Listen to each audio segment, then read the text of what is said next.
What's happening? I'm Rami Salam El, and I thank you for joining us.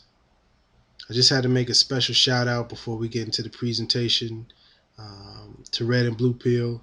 Much love to you, brothers. For all the works that you have done, you are doing, and you will do. Um, from the bottom of my heart, thank you.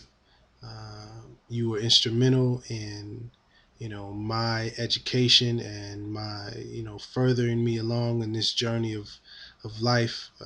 So much respect to you, brothers. And for those of you who are watching, if you're not aware, you need to get hip. Just Google Know the Ledge Radio. They have a show on Blog Talk Radio every Tuesday and Friday, if I'm not mistaken. If you just Google Red Pill and Blue Pill, the information will come up. I'll put a link in the description below. But they have amazing information. I'm talking, gotta be thousands of hours of master teachers, elders, griots, scholars, you name it, all dropping, valuable information about our culture, our history, our people. So, due to knowledge. And with that being said, let's get into the presentation. Sit back, relax, take some notes, and most importantly, do the research and investigate and learn, for yourself. Don't just believe the information, but look it up so that you will know. For man knows not by being told. A wise man once said. With that, I say peace. Much love to you.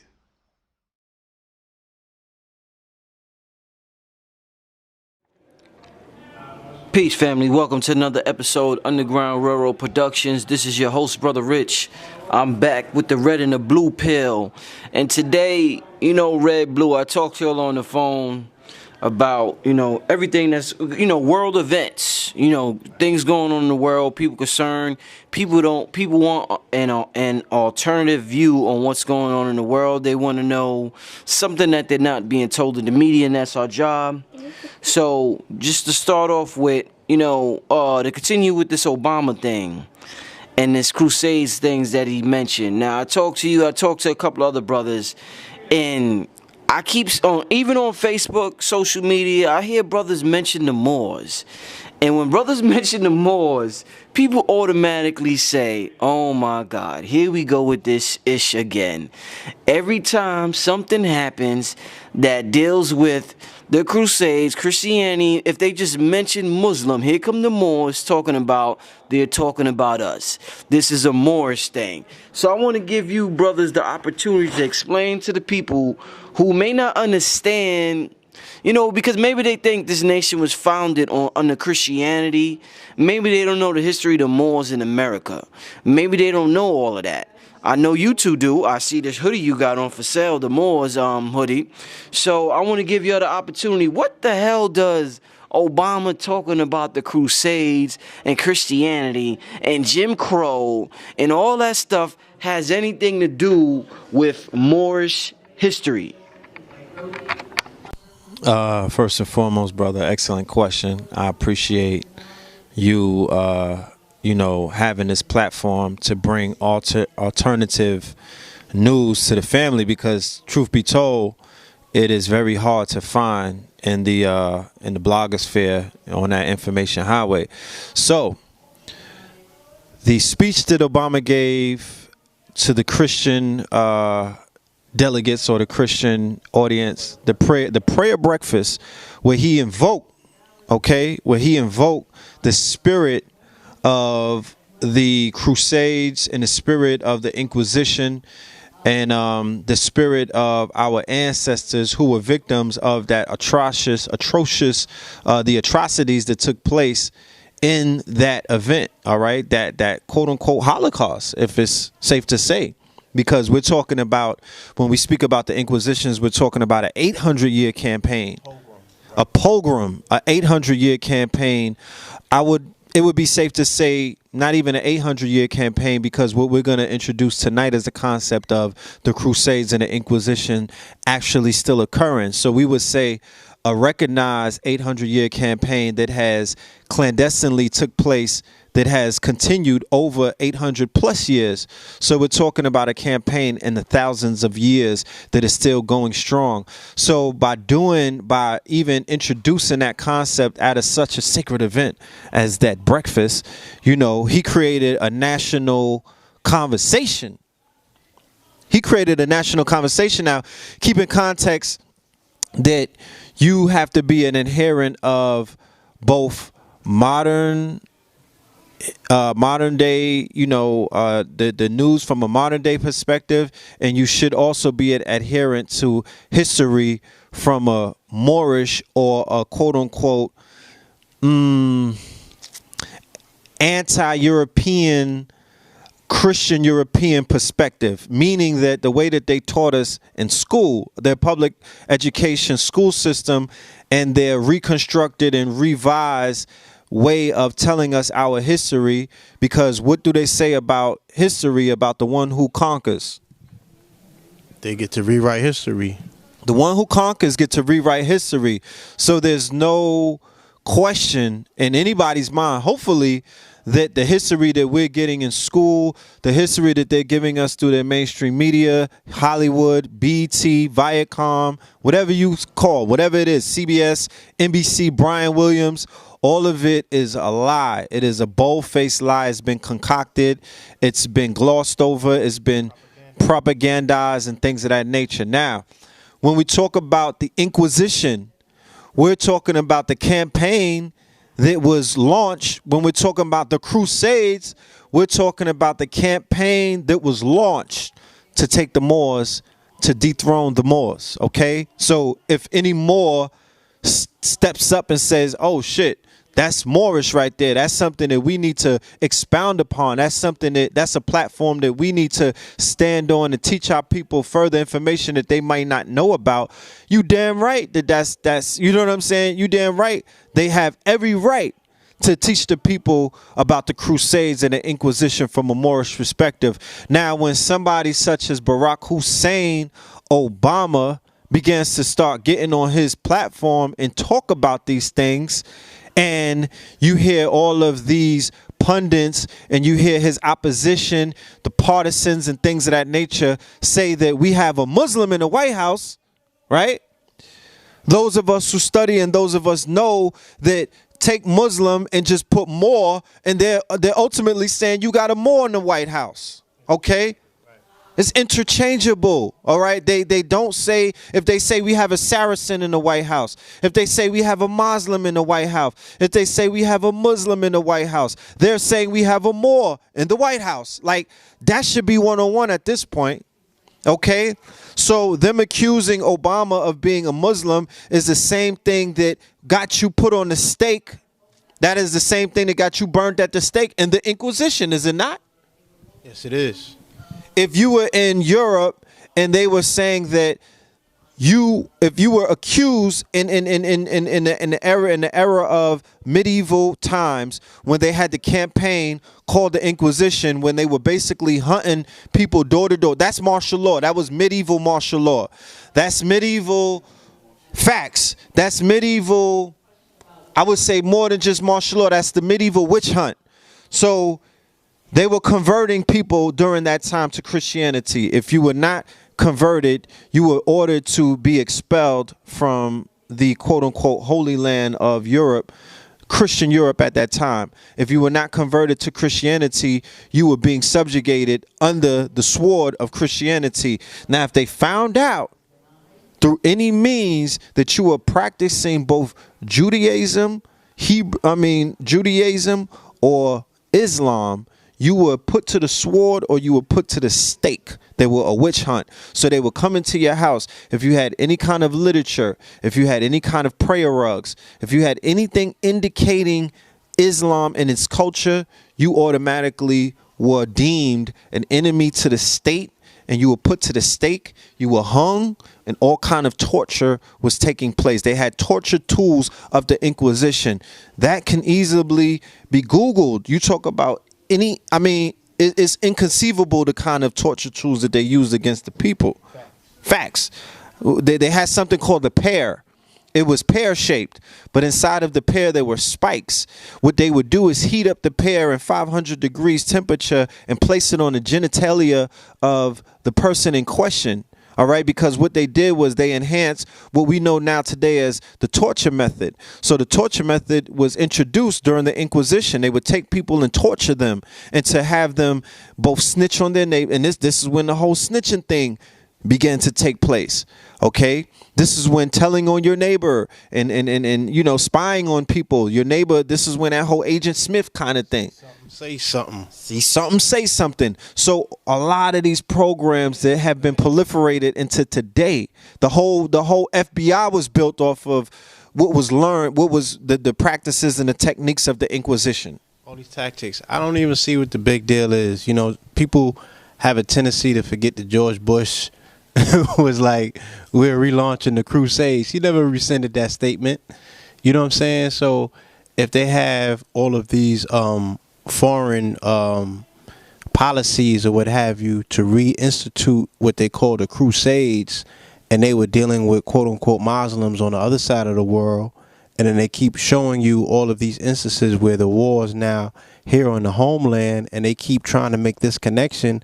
Who you think they trying to make the connection to? You know what I'm saying?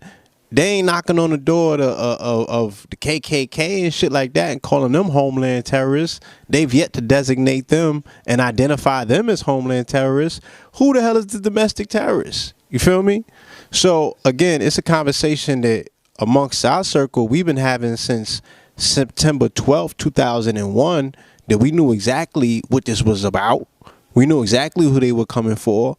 We knew exactly who they were tiptoeing and trying to get next to. You know what I'm saying? But here we are in 2015, and our people like still clueless to it, because unfortunately, again, we still haven't had this conversation. In 2015, we still haven't come to the table. People don't understand who they are, let alone to be able to identify, you know what I'm saying, where the program is. They got their back turned, right, with all of this internal conflict, while everything else, you know, in the world is taking place right outside of that. You know what I mean? And the scope is on their back. So people think that, you know, because they're, you know, Negro blacks are colored, that this conversation doesn't apply to them. They just really are like totally clueless as to the politics of the moment. You know what I'm saying? These present day politics that are taking place. They don't know, they can't see themselves in a framework of international politics and how these policies are being framed and scoped, you know, to bring this shit right at their doorstep. They can't see it. Hold on. So in the age of, you know, quote unquote European dominance, right, or perceived dominance, where they are allegedly the caretakers of the world, they are allegedly the peace harbingers, the harbingers of peace around the world, or the harbingers of democracy around the world. The sitting leader of the quote unquote free world basically threw it out there to the world and look, these people who are pointing fingers at ISIS about burning somebody in a cage have historically, not recently, not 1,000 years ago. No, this started, he's letting you know that this barbaric acts, these acts of barbarism, these acts of bloodlust and terror was initiated by the crown. It was initiated by Europeans in Europe during the era of the reign of the Moors, and it has not stopped to this day up until modern day ISIS. So you're seeing the continuation. It never stopped. So Jim Crow was an extension of what it is that they were doing to our people in Spain, in Portugal, in France, all of the coasts of Africa, the interior of Africa, Cape Verde, you know what I'm saying? When it came over to the Americas, Central, South, the Caribbeans, and things of that nature. So he's basically saying that the court is still out on you guys because nobody has been even no one has atoned for that. No one has been brought to the world court for that. Nobody has paid for those crimes. Nobody has even acknowledged those crimes. So in the world of ancestor worship and things like that, he's basically he's invoking the spirits of those forgotten ancestors and saying that we need to get justice for those people. You know what I'm saying? So yeah. What's the difference? And this has been a major point being made. What's the difference between the Moors and just black people in America, quote unquote black people, quote unquote African Americans? Because when you say Moors, people tend to think that you're trying to separate yourself from the everyday quote unquote Negro, as if you're some elite class of blacks, as if you're some distinguished class, as if you're different, or as if you're gonna stand out to this crack or to this European. When Obama talks about the Crusades or whatever, you're saying it's more. People will say motherfucker is black. Yeah, it wasn't they look at it like you're trying to separate yourself from the masses. So is this some type of separate entity? It was the Moors. I'm trying to, and it's kind of dangerous because I'm trying to analyze antiquity from a 2015 perspective. And when you analyze antiquity from a 2015 perspective, things get thrown off real fast. Wording, adjectives, nouns, all that type of stuff. Understanding, intention.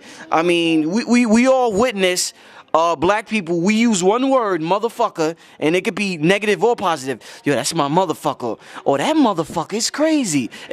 So we see that happen on a day-to-day basis. So you trying to study and analyze 1,500 years ago, whatever, from a 2015 perspective, please tell me, everybody out there trying to understand, because they thinking you different from ordinary black folks. Please explain to me what's the difference between being a quote unquote Moor, because it's just a term like black, or quote unquote black. Please explain that to me. All right. Like you said earlier, to put a modern day context on something that's historical would be erroneous. Now, when we refer to Moors and when we refer to the Moors in the Crusade, all we're doing is giving you a context for antiquity. All right? A geographical, phenotypical, geopolitical context from a historical stance. So if anybody studies, if you're out there studying, if you don't have, blind binders on, and your knowledge is just giving you one angle of what history or what took place in history in the theater of history that leads up to where we're at right now. We're just giving you the map. You know what I mean? In order to do some research so you could figure out some of the many world events that took place that eventually has us where we're at now. Now, when we're talking about the Moors, right, from a historical standpoint, we're talking about North Africans, West Africans, okay, Berbers, and other individuals who were adherents to both Islam, Christianity, and Judaism during the periods of the 6th century all the way up into modern day present time and things of that nature. Well, really, but when we're talking about them in antiquity, we're talking about from 711, around that time, up until about the 18 to 1700s, all right? When multiple conflicts and things of that nature were taking place. Now, the Moors are an empire, so within an empire you have many nations and things of that nature, okay? Now, like I said, if you don't study, if you're looking or listening to this from the point of reference that you've been taught in history class, I don't care if it's 101, 106, 108, if you went to college for it, they're not teaching you that. So it's hard you're watching Henry Louis Gates, you have no idea what it is that we're referring to. You might not know. Now, if you saw Hidden Colors and things of that nature, if you read books by Stanley Lane Poole, Washington Irving, you may have an idea about what it is that I'm talking about, because this is hidden history. This is Masonic secrets. This is buried history. Okay? They're not telling you that Europe was being that there were kingdoms in Europe where they had African rulers. They were basically, enhancing the way of life for Africans and everybody else who inhabited those kingdoms during hundreds of years, hundreds and hundreds of years. The Europeans who claim Christianity, or what is known as Christendom, were in conflict with those empires and those kingdoms throughout those eras, and there were a plethora of conflicts and wars and battles that took place that eventually culminated January 1st, 1492, at the Battle of Alhambra, when the last Moorish stronghold was basically conquered by the Europeans, okay, under Queen Isabella and King Ferdinand. And then Christopher Columbus, who was present at that battle, took you know, he took the war, or he took the conflict into the Americas with his explorations and his travels and things of that nature. Okay, now fast forward to today. The Moors that we have in the MSTA and the many different Moorish factions that represent Moorish science and things of that nature. Okay, these are different. These ultimately would be those born out of the spirit of the Moors in antiquity, but what they teach and what they stand on would be different, because let's be clear and let's put this on record that the European has a crusade right now against brothers and sisters who come out of the same areas that the Moors in antiquity come out of. That's called the Levant, and that's the Maghreb, and that's ISIL, and that's ISIS, okay?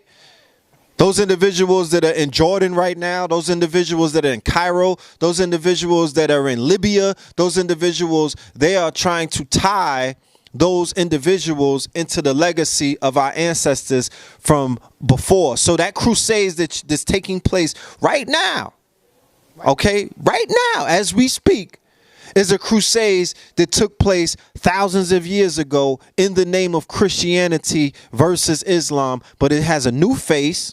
Okay, those are new adherents to Islam and things of that nature. So you have to be very careful. You're walking on eggshells right now. There's a extremely ultra thin line between what it is that they're doing now and what we're doing over here in the States.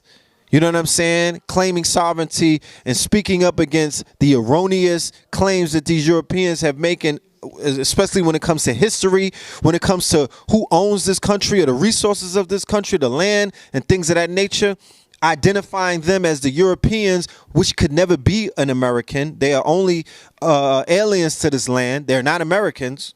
Can't. Like, there's no proof. My son, who's 7 years old, could tell you that those are Europeans. You know what I'm saying? When you ask them their nationality, they'll say Irish American, Italian American, German American, Russian American. They'll identify with their nationality first, with their nation of origin. So, the shit is intricate. It's interesting. It's intricate, and it has very crossed. It's very crossed. You know, in terms of its references and things of that nature.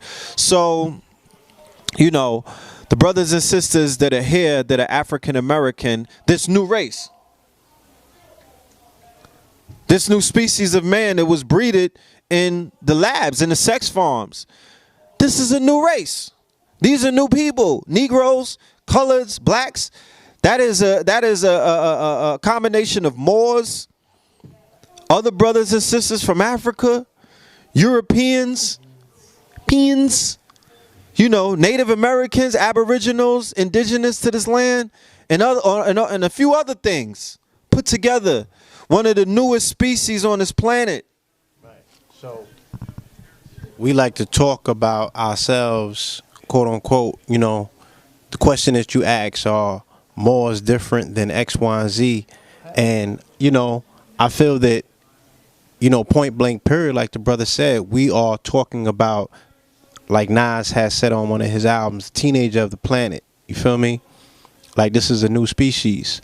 What made slavery different and enslavement is that this particular species for the very first time was a bred species, you know, a bred species. So that particular bred species has all of these different connecting and core, like a Puerto Rican or Dominican. Like, what is that? You feel me? Like, that's a new creation to the planet. That's something that's very new, something that's very recent, but still right? Based on blood, is still tied in somewhat into bloodline, is still tied into the land, right? We have to look at matrilineal descent and what have you. Does, who's their mama? Things, all of that stuff that factors in, and it's the same thing with us. You know what I'm saying? But there are ways that we are still traced and connected to the land based on our appellation, our surnames, and things of that nature. You know what I'm saying? Our matrilineal descent, things of that nature. So there still are traces that connect and tie people to the land.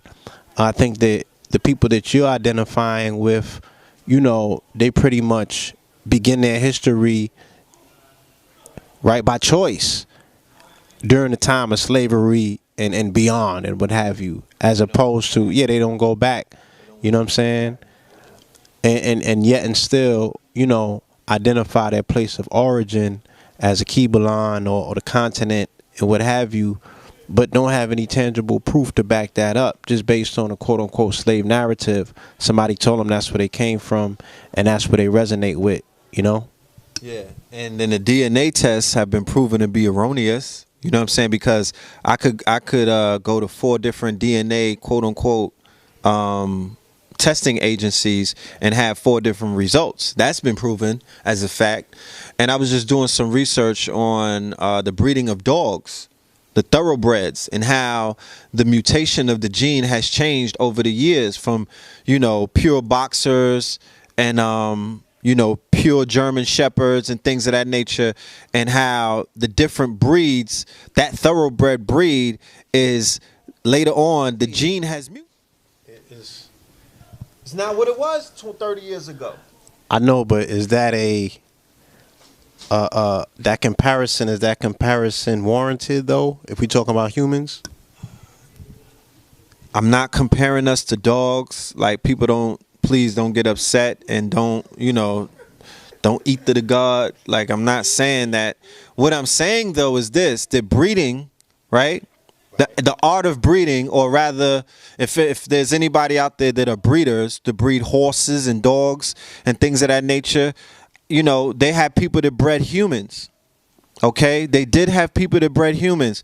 We were identified as breeding humans as well in the Yucatan Peninsula, with the whole Yakub theory, about us being in labs, gene splicing and things of that nature. Some of my brothers and sisters are into higher schools of knowledge, and they deal with the breeding in different spaceships and alien genes and stuff. But what I'm saying is this.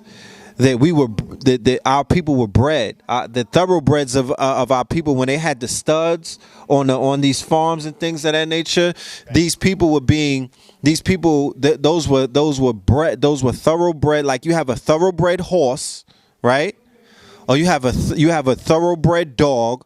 They had thoroughbred Africans and thoroughbred men that they were utilizing to breed different breeds of women from different tribes who were of a different gene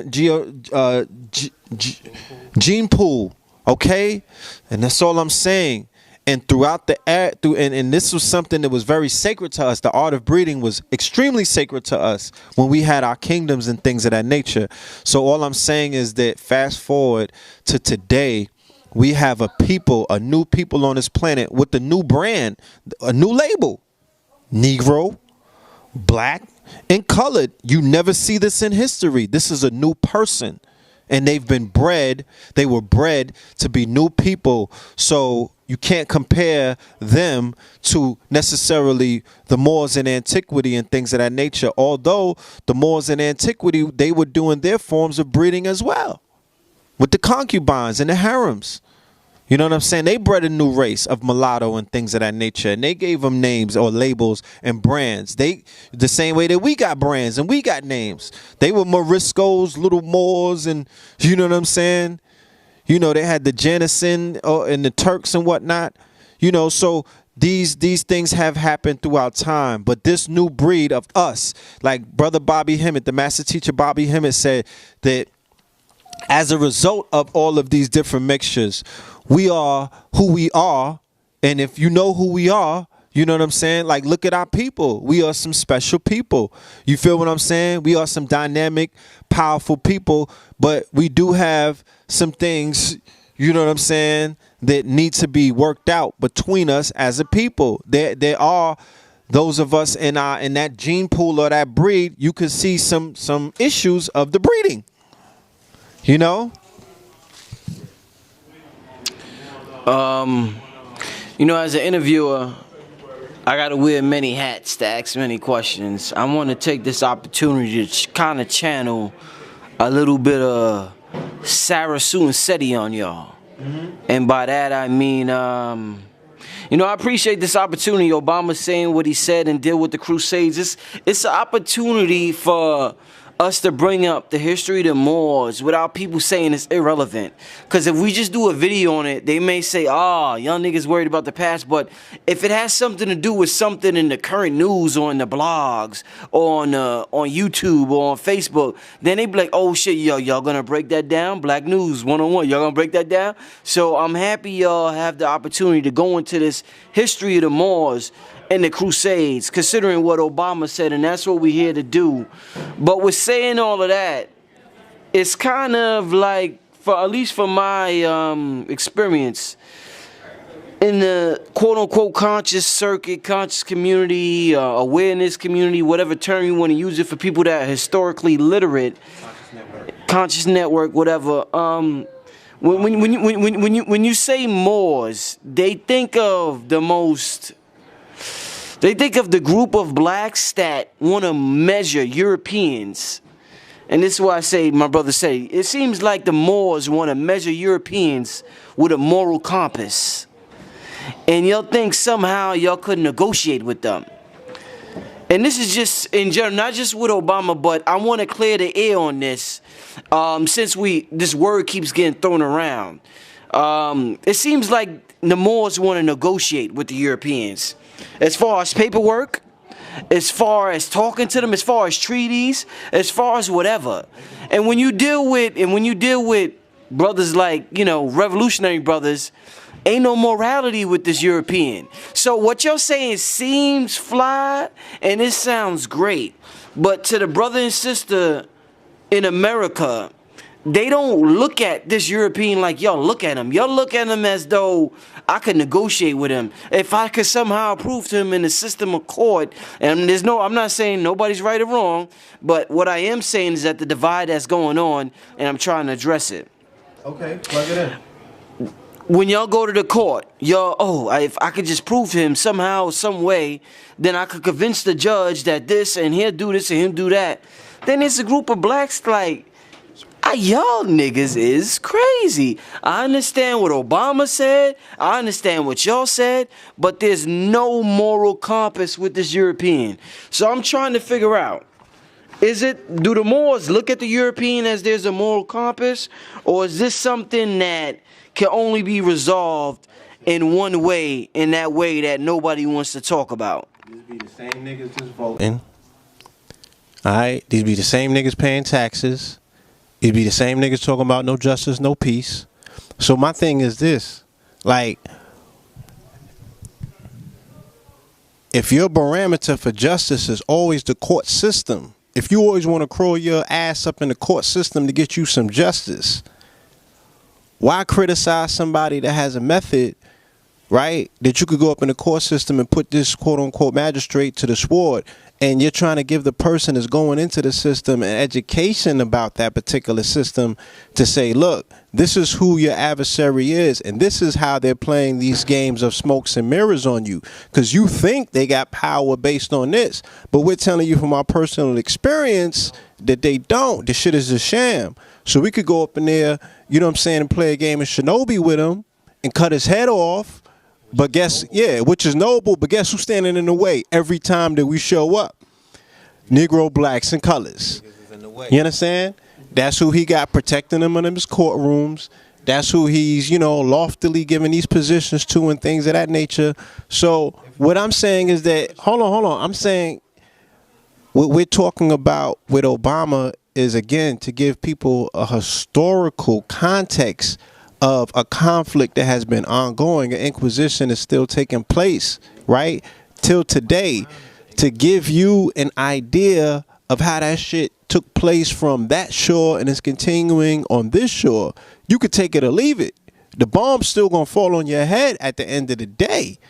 You know what I'm saying? If that's what the name of the game is, if that's how they trying to line it up. And if you're a revolutionary, then that's something that you gotta accept anyway. You feel me? So I don't think that us talking about a history lesson is acquiescing to the white man. You know what I'm saying? I don't think that us talking about the historical context of a conflict is acquiescing to the European to say, yo, we want to negotiate and contract and what have you. Because like the brother said earlier, the historical context of Moors are not necessarily what you see today in terms of how Moors are demonstrating in the MST of A and things of that nature. Everybody has their own twist. Everybody has their own approach. And the majority of those Moors do not know Moorish history. They do not. Facts. You know what I'm saying? They don't have no idea, even the shit that we talking about right now about how it being in a historical, their history don't go back that far. They can't make those connections. It's like missing. You know what I'm saying? So I you know, I've heard it. You know what I mean? I've heard it many times and what have you. My ears are still open to hear what the alternative is. You know what I'm saying? Like, got broke out of jail in the last 50 years. yeah, like you know, I'm just saying. like them niggas got drones? Yeah. How many jailbreaks were there in the last 50 years? How many Asadas have been pulled out of the system in the last 50 years? How many prison walls got knocked down and they let the whole yard out? That ain't necessary. What I'm saying is how many demonstrations in the courtroom where brothers of a certain school of thought, a school of knowledge, militants and whatnot drag their brother out from the clutches of this beast. So what I'm saying is, if there's I've been to court. I've been locked down before. I'm sure that people could relate. Whatever tool that you could use besides some kosher lawyer to put your fate in his hand, that is the most honorable revolutionary thing that I've ever witnessed. I saw him demonstrate in the court September 10th, 2001. Yo, nobody can never tell me nothing about his heart. Nobody can never tell me about him standing on his square. Nobody never could tell me how committed he is to his freedom after I saw what he did in that courtroom and the color that judge turned off of paperwork. Off of him not acquiescing and admitting that he was some slave-ass Negro. You understand what I'm saying? That was revolutionary, family. Okay? That was an act that too many people can't pull off. We're talking about intellectual warfare at the end of the day. We're talking about being able to find certain loopholes where you can hold them to the fire and they gotta acquiesce. They have to respect it. Yeah. Sometimes, a lot of times they don't. And they cut niggas' heads off. But goddamn it, there's guillotines going on as I speak right now in courtrooms everywhere around the world. Dudes is getting beheaded. So when you at a multi-million, it's 2 million niggas in jail, and it's about 10 million people on paper. So when you're talking about a fight where the rate of your success is like 3%, and somebody comes in and introduces something that could somewhat get your percentage up, and like he said, then y'all all laying on, you having die-ins, y'all all in the way, then what? You know what I'm saying? Then what? Then who's the agent provocateur at the end of the day? Who's working for the beast? Yeah, like, what's your alternative? More bread? Better lawyers? Yeah. Legal shield? Legal shield? Huh? What's the alternative? That's your alternative? For real? What's the alternative? Huh? More episodes of motherfucking Law and Order? For real? Like, yeah. What's your alternative? What is the alternative? What is the alternative? So if I get booked, Nobody putting in that work. Hold on. Come on, son. Yeah. Ain't nobody putting in that work. And look, I feel you. You understand? I ain't push you off the ledge. Dig what I'm saying? But nobody putting in that work. See, I need to cut that out. So the Moors that I know, they don't expect anything of the European. They have no, to be honest with you, when you study the nature of that beast or the history of him, you know that they've been at war. There's war. It's war. Straight war. You understand? It has been. It's still going on. It intends to keep on going on. The Crusades are still in full swing. So what they do is, because they're not necessarily, you know, they know that warfare is launched on many different levels, both through, you know, commercially, right? Intellectually, economically, biologically, chemically, physically, genetically, you know, they are basically fortifying themselves and getting at this beast however they can.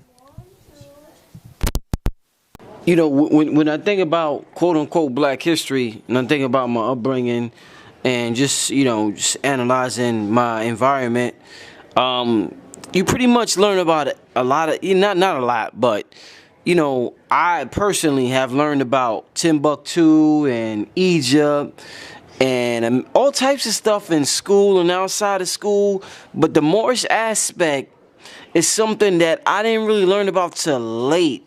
Probably when I was about 20 years old. So it seems as though the European has been very, very successful at hiding this quote. You hear about the American Indians. You hear about all types of shit in here in America. But you won't hear about this Moorish aspect. And if you do, you hear about, it'll be some Arab shit. So they've been real successful with hiding this Moorish history from our people. And this is why I got to ask the questions I ask y'all, because it's so foreign.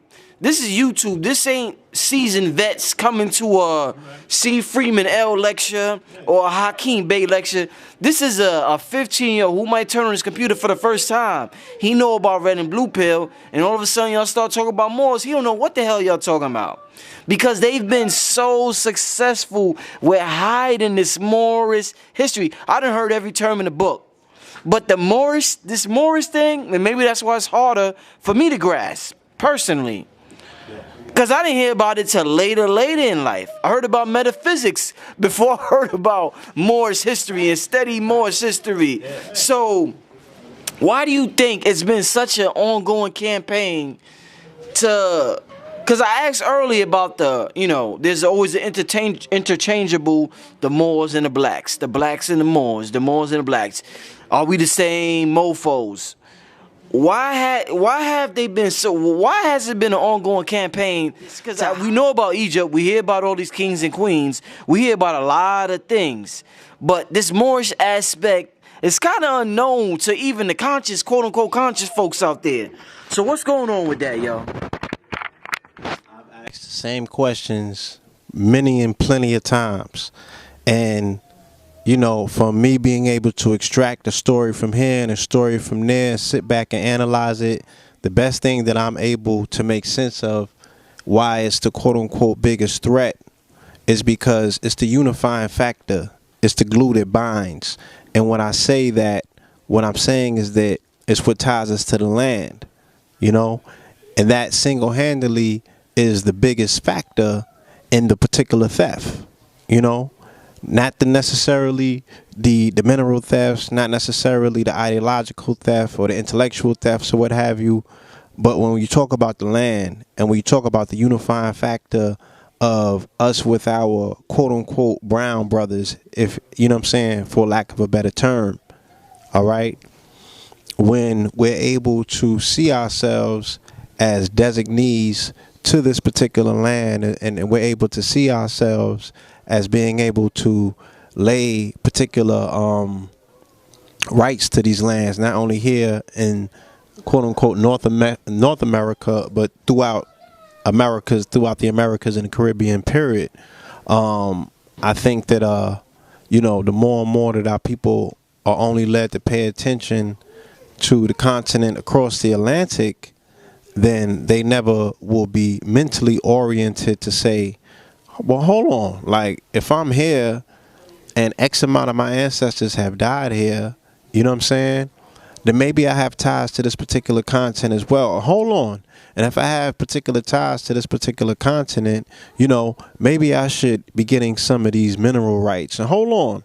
And if I'm getting some of these mineral rights, then maybe my claims, you know, to my restitution will not just be for the mid-Atlantic slave trade, but maybe I might want the trillions of dollars in petroleum that are underneath Texas alone. You know what I'm saying? Or different parts and things of that nature. So I think that, the crops and everything is of that nature. I think that it deals more so with the land of the Moors, the Moor land. And, that's the biggest threat. Not only the history, but what comes out of people making that connection, you know what I'm saying, of connecting those dots to say, hold on, my people from here, then that changes everything. You know what I'm saying?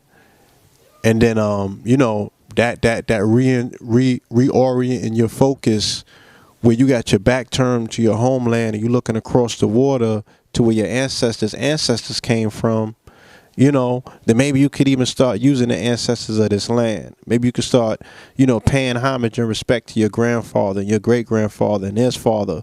You know what I'm saying? We're not even oriented to think like that, let alone pay respect to your nana and what have you. You know what I'm saying? Like, you're only thinking about, what happened in the 1500s and our great ancestry over there. But you got two hemispheres of your brain. You know what I'm saying? There's a Western hemisphere in the Eastern hemisphere. You can start making these connections and unifying these ancestors in your own mind, and your magic can really start turning on. I feel that, the Moorish thing is a smoking gun. You know what I'm saying? Let's keep in mind that we're talking about rewriting, or reimagining history. Okay, I'm going to briefly take you through it. 7/11, a group of North Africans and West Africans, Berbers, and other adherents of Islam enter into Europe during their dark ages. They conquer in the name of Islam. They build up kingdoms in the Iberian Peninsula. Okay, they get stopped by Charles Martel and Charlemagne. They go to war with them. They lose that battle, which stops the advancement. They set up their kingdoms in Cordoba. They set up their kingdoms in Alhambra. They call it Al-Andalus, the whole region and things of that nature. They introduce alchemy. These are now GM James says that the Moors were the I don't want to say caretakers. What's this word that I'm looking for? Custodians of ancient Kemetic wisdom and culture. This is the priesthood who migrated into North Africa after the fall of Kemet to the Ptolemies and things of that nature, and West Africa and things of that nature. So out of West Africa, you have the Dogons and things of that nature, the great Mali tribe, the Mali kingdoms and empires, the Sangay. So you're talking about people who introduced into Europe during their dark ages, by building their kingdoms. Like, not like they introduced it to them like they were trying. No, wherever we go, we regentrify. Wherever we go, we shine our light. When you go into a dark room as a light being, you can't help but to turn the lights on. You can't help but to enlighten where you go. If you're going to set up, you're going to set up. I'm not going to not set up and do what I do because there's Europeans around and because niggas in, the year 2000 had a problem with it. No, I'm going to do what I do. So what we did is introduce alchemy. We introduced architecture, sacred geometry. We introduced animal husbandry. We introduced metallurgy. We introduced education. We introduced fashion. We introduced etiquette. You know what I'm saying? We introduced we just introduced a plethora and a ton of things. So what we did by doing all of these things is we ushered in the age of enlightenment. Okay, and by doing such, we were able to, by helping ourselves, we were able to help everybody around us. Okay, and by doing that, the European was able to rise in his, from his dark ages, you know what I'm saying, and experience a upliftment of his fallen humanity and things of that nature. So when you put that into context in any historical narrative, what we were taught in school, we now have a lawsuit. We now have a class action suit against the Board of Education. We now have a platform to stand on that we demand that our babies are taught the truth about where they come from, because prior to that story, we were taught things from a very inferior, the most insidious history that one could conjure up, that brought about what we know as black inferiority and self-hate and many of the post-traumatic symptoms that we suffer from today. Okay? Because if you live in a false reality, you know, all kind of iniquities will come out of that. So I don't even want to get into DNA and the fact that if you change somebody's future, you could successfully change. If you change their past, you successfully change their future. Okay? So the proliferation of slave movies, the proliferation of slave narratives, the proliferation of the fact that you was in Africa in the jungle, although there were tribes in the jungle. That was a fact. They were tribes that were in the jungle who were not, quote unquote, you know, what people would call modernized and things of that. Like, that's a crime, and that wasn't even a crime, because they in themselves they were dealing with fractal mathematics. They were dealing with divination. Like Sabi said, you don't need the hospital there. There's no hospital. There's no policeman there. You understand? So they had the best of their world in that particular environment. They were whole. You feel me? They were whole people. Some of the oldest people. We're talking about the Twa, the Bushmen. You know what I'm saying? They've been here forever and a day. They ain't need no cell phone. Nah. They ain't need no tablets. Nah. They was good money. You feel me? Leave people as is. Our shamans, our herbalists, you know what I'm saying? Our scientists, our warriors, and things of that nature. So it changes the whole narrative. This is the great Masonic secret. Yeah, you know what I'm saying? This is Hiram. This is Hiram Abiff. You know what I mean? This is the African god buried in the shallow grave. So those people who took over, those people who are in a quote-unquote seat of influence, are the Masonic Europeans who usurped that throne. You know what I'm saying? So now they're the custodians of ancient Moabite, ancient mystic, ancient Islamic, ancient Moorish information and things of that nature. That's why when you study and you go into the lodges, and when you go in and you see all of the fezzes in Washington and their chambers and things of that nature, when you see the fact that they dress up like ancient Kemites behind closed doors, and they have Islamic Qurans that they pledge their allegiance to and things of that nature, then it makes sense when you see that they're the custodians of a stolen knowledge and a stolen wisdom. And we're talking about a day and time pre-Hollywood. We're talking about a day and time pre-bank rolls and things of that nature. The money, the wealth was the knowledge. Okay? That was the running wealth. So to inherit one's knowledge and one's wisdom was to enrich oneself. And then they got the natural resources of the land, and they were able to create products and things of that nature. And then they were able to create their money systems and then fiat, and you know, the whole thing runs down the line. So yes, they do everything in their power to keep this information away from you, because this information solves a lot of questions that you will have. You know what I'm saying? And it takes their story or their narrative and everything that they said that they were, and it shrinks them down to size. Mario, get a mushroom and grow up, because they won't be as tall in your mind once you figure out that these people were 90% illiterate, living in barns. They were not washing for a year.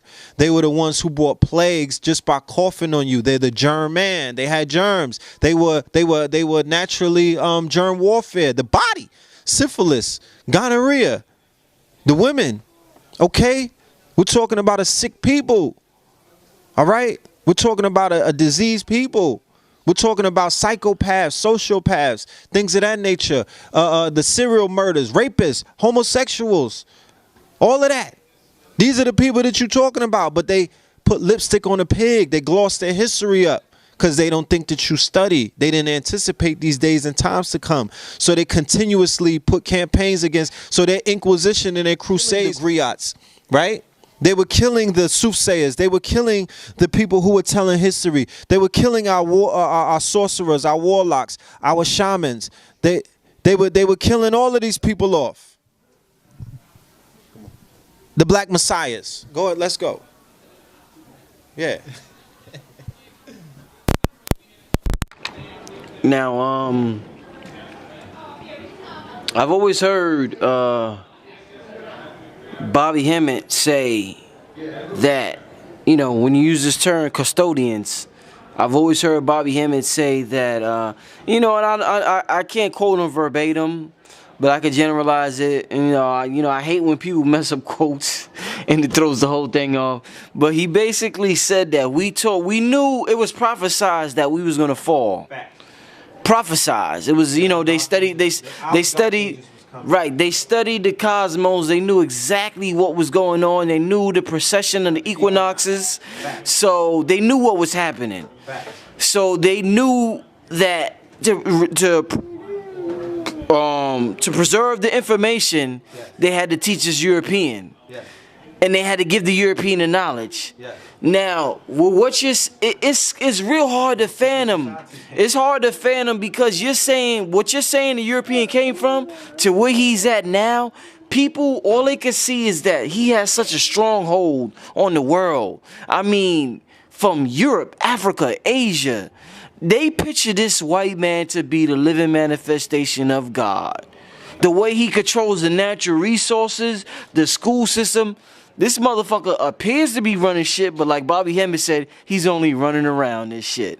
So, with that being said, what do you think about that statement? We taught them so one day they could teach us, because it don't seem like they want to teach us back the shit that we taught them. So what you think about that statement from Bobby as far as we taught them so one day they could teach us back the information that we gave to them? And I'll wrap it up on that. In ancient Kemet, the priesthood were able to predict the fall of Kemet. They were able to predict the fall of the empire. And what they did was they elected custodians, you know what I'm saying, to take that information and preserve it and, you know, do what they do with information. Like I was saying before, the wisdom is power. Information is power. You know, people don't use it. People use it today to create empires and to create billionaires and corporations. All of those, that's information is helping, you know, create this world is running that you see. We did the same thing when the empire, the Moorish nations fell. What you see as these secret societies and things of that nature, they were basically, you know, chartered and created. They were given permission to exist. Like I said, people get in their emotions and they start speaking from their victimhood self, their pain bodies, and they'll be like, how could they, the Masons, you know, I'm saying that we're teaching from a place of non-emotion. We're teaching from a place of not in our emotions. We're not in our pain body right now. We're just giving you the facts of what happened. The fact that, you know, when you study the precession of equinoxes, when you study that there's a time of dark ages for black people, okay, who through millennia were not experiencing a dark age. There's a time of triumphant, but in order to have triumphant, what must you go through? You gotta go through the reverse, you know what I'm saying, the ebb and the flow of time. Does the pendulum not swing? It has to. This does not happen in history. This does not happen through time. This is a natural reoccurrence. So we preserved our history the best way that we knew how. We carved it on the walls. They knocked those walls down. They shot those noses off. You know? We carved it in stone. We buried it. They dug it up. We put it in books and they burnt it. We whispered it ear to ear and they burnt us. You feel what I'm saying? So where are you going to preserve the information when they have campaigns to find the information. They have campaigns to find the information. They don't, the money and the gold and the resources, that's one thing, but it was the information.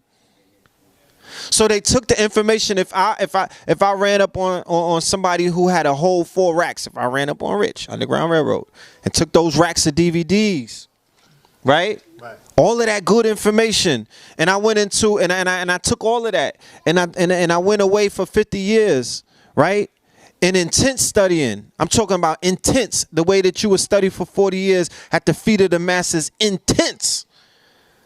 Not watching TV because TV didn't exist. Not going to the movies because movies didn't exist. Not hanging out with the guys in All-Star Weekend because that didn't exist. You had time on your hands to study and to practice these formulas and to get it right. Like, to give you a perspective, think of an Eminem. For everything that they say about him, is he not a good student? Very studious. Think about a Macklemore. But you're talking about somebody that is very studious, minus the distractions or what have you.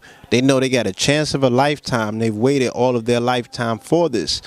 We can go ahead and say pretty much they might have been created for this particular moment. You feel me? So, you know, keep that in perspective. Indeed. You know, so we're talking about, you know, campaigns, crusades to go find this knowledge and to get this knowledge. Now, if you were to take if you took over a library, or if you were to take over a video store, the Netflix, you know, full of information, and you and your ilk, you and your group of selected men and women were to go to study that over millennia through my son and my son's sons study what I study in my lodges and things of that nature, and we take formulas and we apply these formulas. These formulas deal with how to control people's minds. These formulas deal with how to utilize propaganda for control. These formulas deal with how to utilize misinformation to manipulate matter. These formulas deal with quantum physics and metaphysics and things of that nature. These formulas deal with genetic splicing and how to create gene mutations and things of that nature. These formulas teach you how to breed. No, bruh. No. So like I said in the previous video before, the perception that we have of the European being in power is one that we need to revisit, because this is a late 1800s, okay, post World War II domination that you see take place.